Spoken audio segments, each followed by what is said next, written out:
Finally আসি গেছে ফারহানের স্কুলের অ্যানুয়াল স্পোর্টস। হ্যালো এভরিওয়ান, আসসালামু আলাইকুম। আজকে ফারহানের স্কুলের অ্যানুয়াল স্পোর্টস।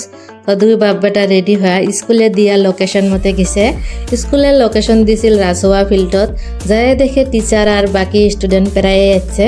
তো এটা আছিল ফারহানের গ্রুপের টিচার, কারণ ABC গ্রুপ হিসাবে ভাগ করে দিয়ে আছিল। টিচার কেইটা প্রাইজগুলো রেডি করে আছে, প্রাইজ দিব লাস্টের দিন। তো এইফালে দেখেন ছোট বাচ্চাগুলোর রান দিছে।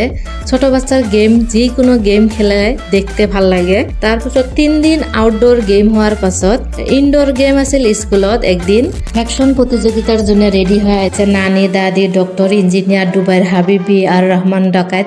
নানান রকমের রোল করছে, সবাই ভাল লাগছে দেখি। তো খেলা শেষ হওয়ার পাছত প্রাইজ দিছে। প্রাইজ নিয়ে আসি ফারহান ফাহিমের সাথে এনজয় করি আছে বিজনেস। প্রত্যেকবারে ফারহান মেলা কটা প্রাইজ পায়, 8টা 9টা করি। তো সব কটা প্রাইজ একসাথে থুয়ে ফটো তুলবা লাগছে, আরো এনজয় করি আছে। আজকের জন্য বাই বাই।